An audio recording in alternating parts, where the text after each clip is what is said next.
Bienvenue à vous, chers téléspectateurs, pour notre nouveau programme Parole de vie. Pour vous servir, le pasteur Walter Zanzen, pour ce temps précieux autour de la Bible, autour de la parole de Dieu. Je ne vais pas tout de suite vous donner et vous révéler le thème que nous allons aborder ensemble. Par contre, je vais vous lire 3 textes bibliques et c'est vous qui allez me dire le thème que nous allons aborder. C'est pourquoi renoncez au mensonge et que chacun de vous parle selon la vérité à son prochain, car nous sommes membres les uns des autres. C'est un texte du Nouveau Testament dans notre Bible, dans Éphésiens chapitre 4. Deuxième texte. Ne mentez pas les uns aux autres, vous étant dépouillés du vieil homme et de ses œuvres. Ce deuxième texte se trouve également dans le Nouveau Testament. Le troisième se trouve dans l'Ancien Testament. Tu ne porteras pas de faux témoignages contre ton prochain. Deutéronome chapitre 5, c'est donc un des 10 commandements que je viens de vous citer. 3 textes qui nous donnent, je l'espère que vous avez trouvé, ma petite devinette, le thème de ce message qui est le mensonge. Nous allons parler donc du mensonge. Je souris, mais nous allons voir que c'est un thème bien grave, bien important et bien sérieux.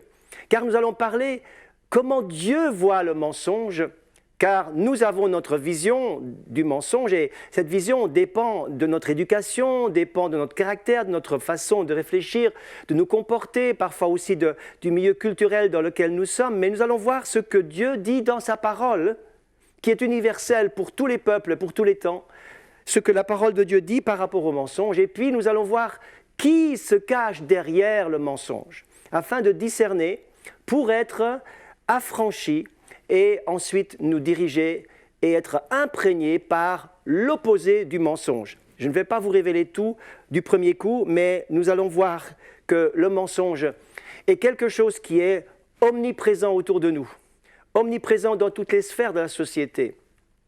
Un politique disait récemment, publiquement, en avouant ses fautes, en disant « Je n'ai pas dit toute la vérité ». A-t-il menti ? A-t-il dit des demi-vérités ou des demi-mensonges?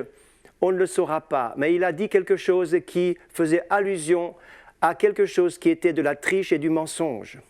Le mensonge est omniprésent, mais il faut dire que les gens n'aiment pas les menteurs.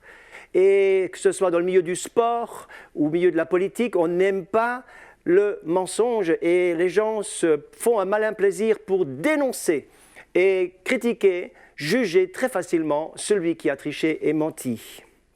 Mentir, c'est le mot grec pseudos, qui est assez facile à comprendre, pseudos, qui veut dire faux, trompeur, déformer volontairement avec ruse la vérité, dans le but de tromper quelqu'un. Mentir, c'est donc pseudo, c'est chercher à nuire, à tromper la vérité, et donc tromper son prochain.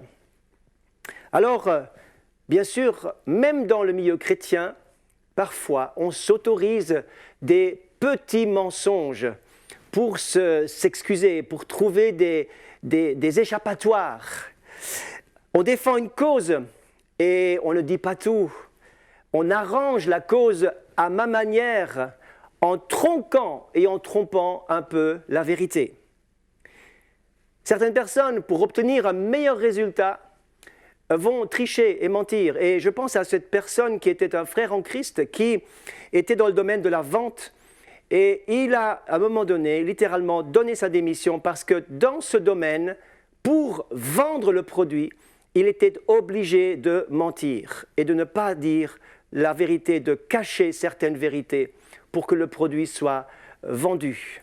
Il a donné sa démission parce qu'il ne pouvait plus continuer dans cette ligne.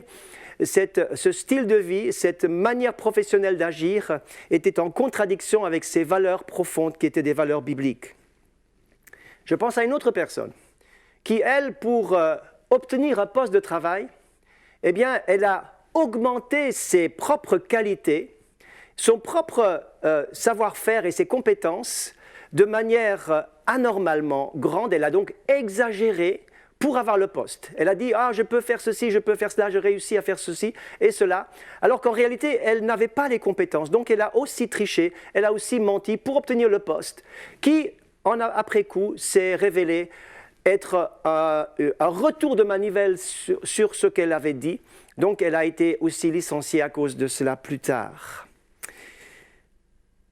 Pour mieux se vendre, pour mieux réussir, on utilise de la triche, le mensonge et un manque total de vérité. Et Dieu, mes amis, n'approuve pas cela. Je vous rappelle ce verset que j'ai lu au départ. Renoncez au mensonge. C'est clair, c'est net, c'est sans ambiguïté. Renoncez au mensonge. Ne mentez pas les uns aux autres. Car, ne l'oublions pas, un gros mensonge, un jour a commencé par un petit mensonge et est devenu une habitude au mensonge. Et je vois que certaines personnes sont dans un circuit, dans un fonctionnement de mensonge qui fait qu'ils s'habituent à cela. Et leur conscience, qui au début réagissait, ne réagit plus. Ils en font carrément un jeu, un sport, de mentir à tout bout de champ. Et ils sont pour finir liés complètement. Cela devient une forteresse et un lien puissant duquel le Seigneur veut que vous soyez libérés. Aujourd'hui, le message est clair.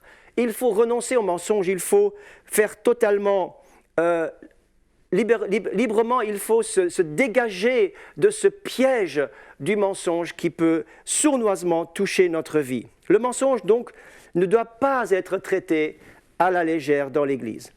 Il est dit qu'à la fin des temps, il y aura des apparitions de faux prophètes. D'ailleurs, le mot faux prophète revient à 10 reprises dans le Nouveau Testament, que ces faux prophètes vivent sur la base du mensonge.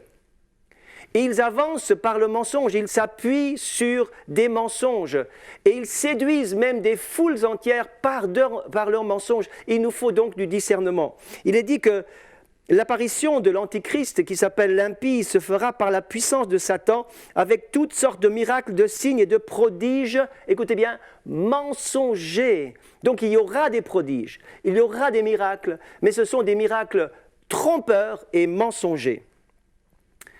La première Église, dans le livre des Actes, a traité avec vigueur le mensonge. Nous voyons au chapitre 5 l'histoire d'Ananias et de Saphira qui ont menti au Saint-Esprit, le texte le souligne clairement. Ils ont trompé, ils n'ont pas dit toute la vérité. Et ce qui pourrait paraître aujourd'hui pour quelque chose d'anodin a été traité avec sévérité. Comme vous le savez, ils sont morts, ils ont été jugés instantanément à cause de leurs mensonges. Heureusement que ça n'arrive pas tous les jours comme cela aujourd'hui. La Bible dit, et elle garde son message intact. Dieu n'a pas baissé son niveau, n'a pas diminué son standard parce que nous vivons dans une société où le mensonge est omniprésent. La Bible reste la parole de Dieu qui est universellement valable pour tous et pour toutes les situations. Voilà ce qu'il est dit dans le livre des Proverbes.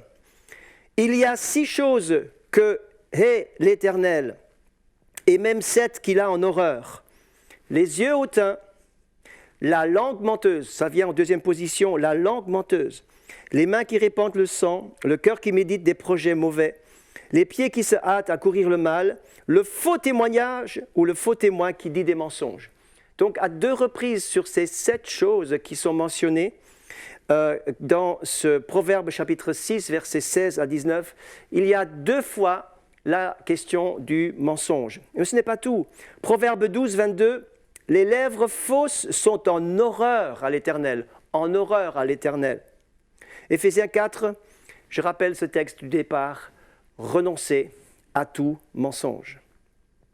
Sous le regard de Dieu, et pour lui, il n'y a pas de gros ou de petits mensonges. Le mensonge doit être traité à la base et de manière radicale. Notez qu'il n'est pas question d'être délivré du mensonge. On peut dire, oui, mais c'est plus fort que moi. Non, non, ne cherchez pas des excuses et ne vous cachez pas derrière des puissances et que c'est à cause du diable, à cause de ce qu'on m'a jeté un sort, de ce qu'on m'a fait ceci ou cela. Nous sommes responsables de nos vies, de ce que nous disons et de ce que nous faisons. Nous sommes tenus pour responsables. Et la Bible ne parle pas que nous devons être délivrés du mensonge, mais d'abord nous devons renoncer au mensonge et passer par la repentance. Nous devons reconnaître ce qu'il y a à reconnaître. On pourrait dire en français courant, il faut appeler un chat un chat. Il faut appeler les choses par leur nom. Et lorsque nous mettons le doigt là où Dieu met le doigt, lorsque nous disons simplement, eh bien Seigneur, je reconnais ce qu'il y a à reconnaître, je ne m'échappe pas, je ne m'excuse pas, je n'essaye pas de sauver ma face, mais je reconnais que le mensonge est un vrai problème et que là, dans cette situation, j'ai triché, j'ai menti, alors c'est l'humilité et Dieu fait grâce aux humbles. Mais la Bible va bien plus loin que cela encore.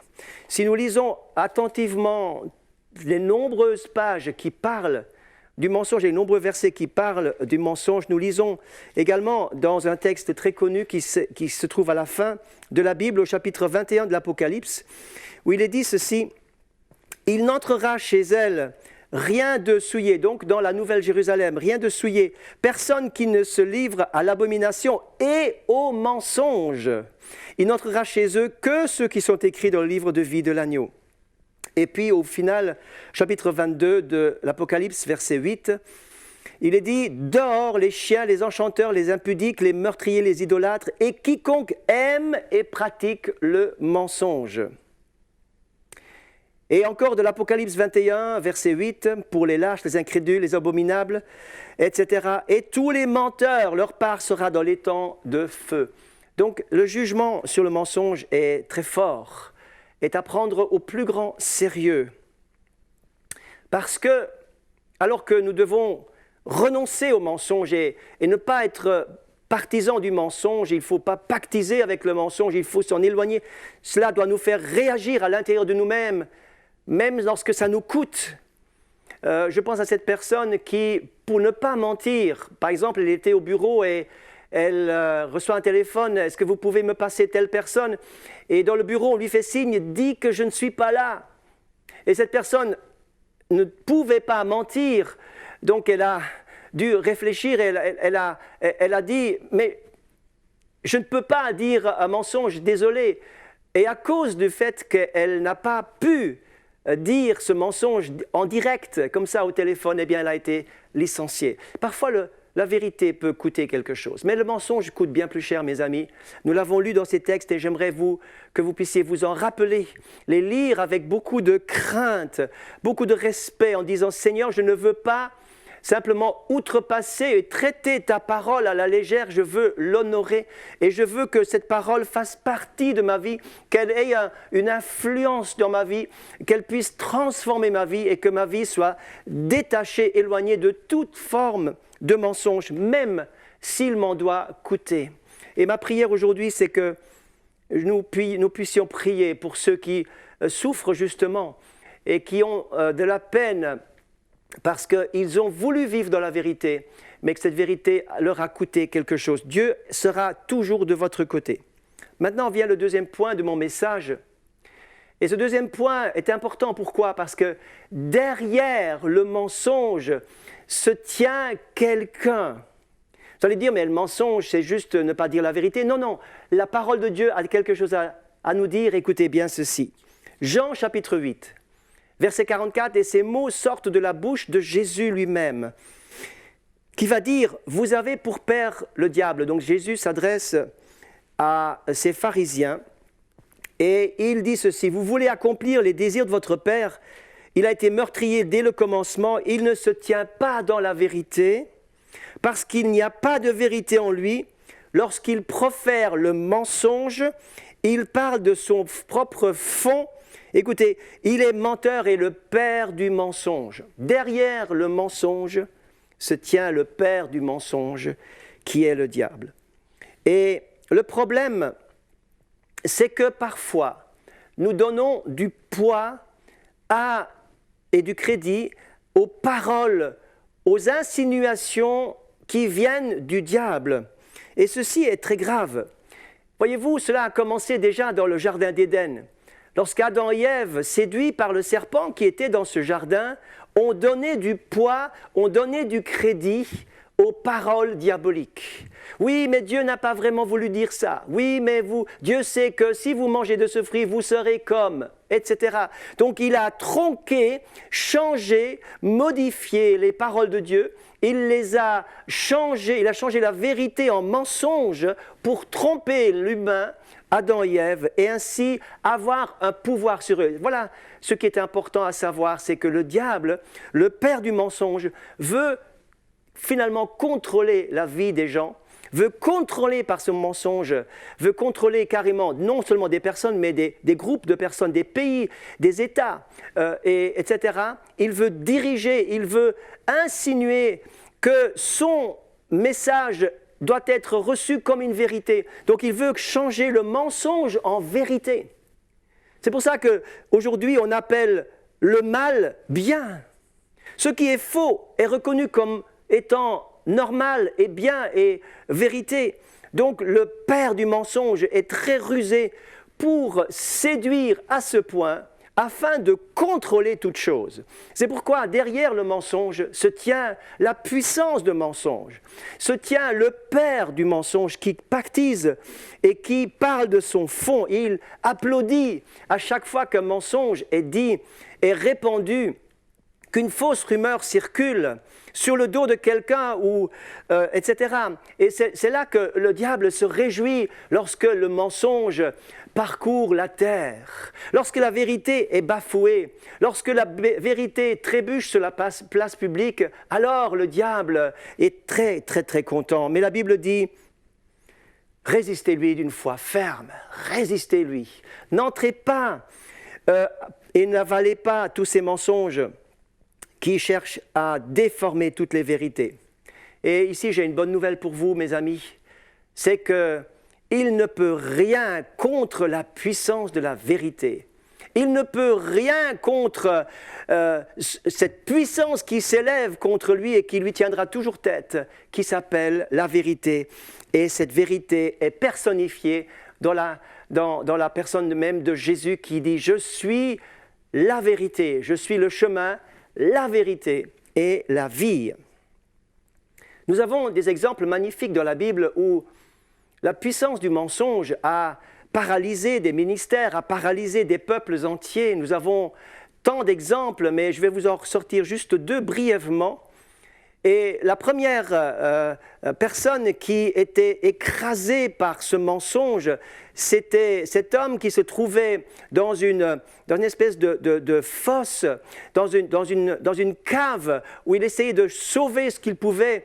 Et il se disait, je suis le plus petit, je suis le plus faible, je ne peux rien, ça ne changera jamais. Et l'ange qui était à côté de lui et qui le regarde en bas dans cette fosse, ce jeune courageux qui se bat comme il peut et qui se débat avec les outils qu'il a à portée de main, il va lui dire « Vaillant héros, c'est toi qui vas délivrer Israël ». Il s'adressait donc à ce jeune qui s'appelle Gédéon. Et Gédéon qui disait « Mais non, je ne peux pas, je suis le plus petit, le plus faible ». Alors ce mensonge devait être brisé par le regard de Dieu, par la parole de Dieu qui a sorti ce jeune de cette cave pour le mettre dans une identité nouvelle qui était imprégnée de vérité, et c'est lui qui allait être le libérateur d'Israël. La deuxième situation, c'est une situation très connue qui est le combat contre Goliath avec David. Et vous savez que Goliath était sur ce champ dans cette vallée de Réphidim. Et c'est lui qui tenait en échec à lui tout seul par sa force et son impressionnante hauteur toute l'armée d'Israël. Et son vrai discours était justement la puissance du mensonge. La puissance du mensonge intimidait complètement toute l'armée d'Israël. Et il va dire, vous n'êtes rien, vous êtes des esclaves de Saül, vous ne pouvez rien contre moi. Et David, qui avait le message de vérité en lui, va contredire ce mensonge par la vérité. Si toi, tu viens contre moi avec ton épée et ton discours, eh bien moi, je viens au nom de l'Éternel des armées, qui est plus puissant que toi. Vous relisez ces textes dans la parole de l'Ancien Testament. Mais le diable est aussi faible face au Seigneur. Parce qu'en fait, ces mensonges sont contradictoires. Écoutez, regardez cela. Quand la conscience de quelqu'un commence à se faire entendre, le diable rassure, mais tu n'es pas si mauvais que ça. Mais le même homme se trouve écrasé sous les fautes et sous le poids de ses fautes en disant « tu es trop mauvais pour que Dieu te pardonne ». Donc d'un côté, il enlève la culpabilité, de l'autre côté, il pèse sur la conscience. C'est contradictoire. Ou encore, aux jeunes, Satan suggère « oh, tu es jeune, profite de la vie, tu penseras à Dieu plus tard ». Et alors il va dire la parole à l'aîné, la personne âgée, le vieux, il va lui dire « maintenant tu es vieux, tu es trop vieux pour changer tes convictions ». Après la mort, on verra bien, dit-il aux uns, tandis qu'aux autres, il affirmera « après la mort, il n'y a plus rien ». Le diable désigne les croyants, regarde ces chrétiens, ils sont sur un nuage. Ou alors, inversement, il va dire dans la contradiction, tu vois bien qu'ils ne sont pas meilleurs que les autres, ou que toi. Il est trop facile de prétendre qu'il suffit de croire, souffle-t-il à certains, alors qu'à d'autres il dira, vous avez de la chance d'avoir la foi, moi je n'y arrive pas. Ce mensonge n'est pas bien grave, dit-il à l'un, et à l'autre il va dire, ce que tu as fait est si grave que Dieu t'a abandonné. Voyez-vous, c'est contradictoire. Les mensonges du diable ne tiennent pas. Sur la durée, ils ne sont pas en mesure de tenir tête à la vérité qui va défoncer les mensonges, qui va défaire, qui va désintégrer littéralement les mensonges du diable qui cherche à contrôler l'homme et l'humanité tout entière. Mes amis, nous avons une et une seule force, un et un seul remède contre le mensonge. La Bible dit, je le répète, renoncez au mensonge. Parlez les uns avec les autres dans la vérité. C'est là que se trouve la bénédiction, c'est la vérité. La seule puissance qui contredit et qui détruit le mensonge, c'est la vérité. Alors, au lieu de donner de l'importance à l'adversaire et au diable, nous voulons vraiment donner de l'importance à la vérité. Jésus est la vérité. L'Esprit de Dieu, c'est l'Esprit de vérité. La parole de Dieu, c'est la parole de la vérité. L'Église, j'espère que vous êtes dans une Église, l'Église est censée être la colonne et l'appui de la vérité. Est-ce que l'Église, est-ce que vous priez pour votre Église pour qu'elle soit la colonne et l'appui de la vérité? Nous sommes tenus pour responsables, justement. Nous devons marcher dans la vérité. Nous ne devons pas être l'appui, la colonne du mensonge. Le mensonge doit disparaître du milieu de nous. Nous sommes l'Église, le corps de Christ et l'appui de la vérité. Je veux terminer par 3 mots que j'aimerais que vous puissiez retenir par rapport à cela. La Bible dit 3 choses clairement. Elle dit premièrement, aime la vérité. Ensuite, elle dit, il faut non seulement aimer la vérité, mais il faut l'accepter et l'intégrer dans notre vie. Il faut proclamer cette vérité. Il faut faire sien cette vérité. Et troisièmement, il faut avancer dans la vérité. Ça veut dire qu'il faut vivre vrai. Vivez vrai, vivez d'une manière authentique, intègre. N'ayez pas 2 vies, une vie de vérité devant les gens et une vie de mensonge devant d'autres personnes. Vivez vrai. Donc, aimez la vérité. Acceptez la vérité et avancez dans la vérité. 3 mots qui commencent avec la lettre A. Les textes bibliques qui sont en concordance avec cela se trouvent principalement dans 2 Thessaloniciens, chapitre 2, versets 9 à 12. Nous lisons que l'apparition de l'impie se fera par la puissance de Satan, nous l'avons déjà dit, par des paroles mensongères et avec la séduction de l'ennemi pour ceux qui périssent. Pourquoi? Et c'est là que vient le mot que j'aimerais souligner dans ce message. Parce qu'ils n'ont pas reçu l'amour de la vérité. L'amour de la vérité pour être sauvés. Il faut commencer par être d'accord avec la vérité. Il faut dire, Seigneur, je veux aimer ce que tu aimes et je veux haïr ce que tu es. Le mensonge, tu ne l'aimes pas, je ne veux pas non plus aimer le mensonge. Je ne veux pas pactiser avec le mensonge. Je veux aimer la vérité car tu aimes la vérité. J'aime ce que Dieu aime et je déteste ce que Dieu déteste. Ensuite, je veux accepter que la vérité ait une influence dans ma vie. Je veux accepter ce que la vérité dit à mon sujet. J'accepte ce que la Bible dit. Je me soumets à cette parole, j'accepte. Et puis, j'avance dans la vérité. L'apôtre Paul disait dans Actes 24, 16, « Je m'efforce d'avoir constamment une conscience sans reproche devant Dieu et devant les hommes. Il vivait vrai, il vivait vrai. Maintenant, écoutez mon histoire pour finir. Mon histoire est la suivante. Je vais vous la lire pour ne pas trop perdre de temps, mais pour être précis. En famille, tout se passait bien, en tout cas dans un premier temps. D'ailleurs, ma venue au monde était le fait d'un exaucement de prière. Mais comme dans toute famille, il faut trouver sa place. Et là, le problème a commencé car il y avait de la concurrence. Mon frère, légèrement plus âgé, ne me laissait que peu de place. Et alors que par subtilité et par petits mensonges ajoutés les uns aux autres, que les choses se sont gâtées de plus en plus. Le temps passait et le petit mensonge est devenu un gros mensonge. Et sans que ma conscience me donne des nuits blanches. Un jour, tout a explosé autour de la table familiale. Et j'ai dû partir, laissant derrière moi un tas de débris, de relations conflictuelles, tous azimuts. Et me voilà tout seul avec mes mensonges. J'ai tenté de refaire ma vie, bien loin de ma famille, le plus loin possible. Mais voyez-vous, vous avez une conscience et cette conscience vous suit. Il est difficile de mettre une distance entre vous et la conscience. Elle est toujours là, tout près, et vous réveille même la nuit. Mais bon, j'ai poursuivi quand même sur la lancée, et de mensonge en mensonge, parfois gros comme une montagne, mais tout le monde ne voyait que du feu. J'ai eu des résultats impressionnants. Un jour, j'ai entendu la voix de Dieu qui me dit « Mon ami, tu n'es pas en paix avec ta famille, retourne les voir et réconcilie-toi. » Alors le monde s'est arrêté, le monde s'est écroulé. Jamais je ne pourrais faire ça, mais la voix a insisté. J'ai choisi d'obéir, mais sur le chemin du retour, mes jambes d'un coup n'avançaient plus. Pourtant, j'avais une bonne condition physique. Je me suis arrêté comme par une main invisible, arrêté, figé sur place. Et je sens quelque chose va se passer. Je n'arrive pas à m'endormir. Une lutte intérieure s'enclenche. Je n'en peux plus, je craque dans ce combat. Et j'avoue enfin, adieu ma tendance au mensonge.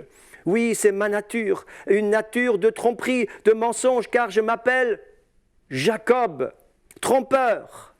Et Dieu qui me transforme me bénit ce jour-là, cette nuit-là, et il me dit, tu ne seras plus Jacob, tu seras Israël, vainqueur avec Dieu. Mes amis, je conclus mon message avec cette histoire de Jacob, où le menteur a été changé en homme de vérité. Qu'il en soit ainsi pour vous. J'espère que vous avez reçu ce message que je vous ai apporté de tout mon cœur. Parole de Dieu en main, c'était Parole de vie, un message pour vous. Que Dieu vous bénisse.